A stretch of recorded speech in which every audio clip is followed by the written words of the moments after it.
Eye care is key for a student's learning, but it's also key to avoiding eye strain and headaches.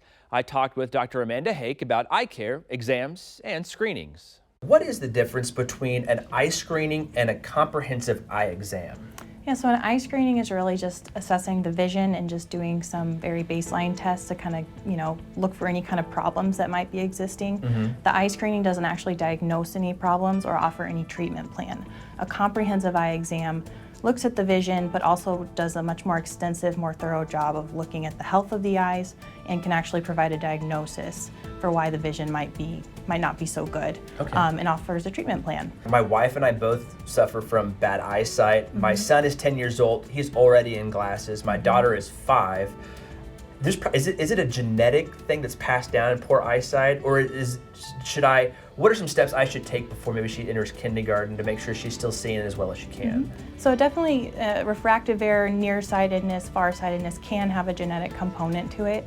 I would just recommend, especially if your child is in school when a lot of their visual demand is close or looking at the board, having them go in to see their eye doctor just so their vision can be tested to see if that they need glasses, because we want to make sure that they have the clearest picture, so it doesn't interfere with their learning or their development. What type of preventative things can you guys look for during that screening that you can let us know about, we can start treatment for, rather than me coming in once I get that symptom for that disease or that problem with my eye? Yeah, so we can assess the vision, blurry vision. A lot of times, glasses can correct blurry vision and prevent any, eye strain, that's symptoms that patients can have, fatigue around the eyes, headaches. Another thing we can check is your eye pressure and assess the health of the nerve in the back of the eye to make sure that there's no glaucoma or no suspicion for glaucoma, which can also have a hereditary component. So also cataracts, that's something that just because it's there, not necessarily a patient might notice it, but it's just something we like to monitor before it gets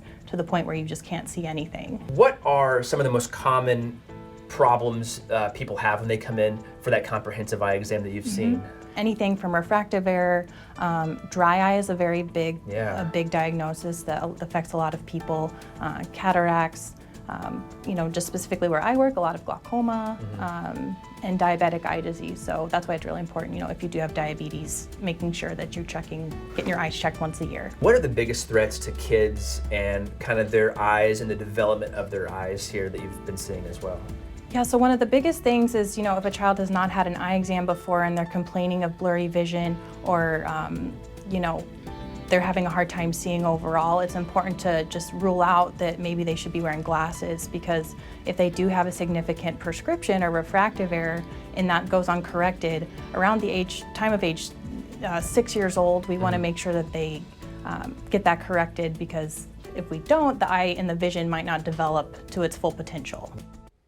Dr. Hake also recommends the first eye exam for children around 6 months to 1 year of age. Sabates Eye Center has several locations around Kansas City. You can make an appointment today by calling 913-261-2020 or go online to sabateseye.com.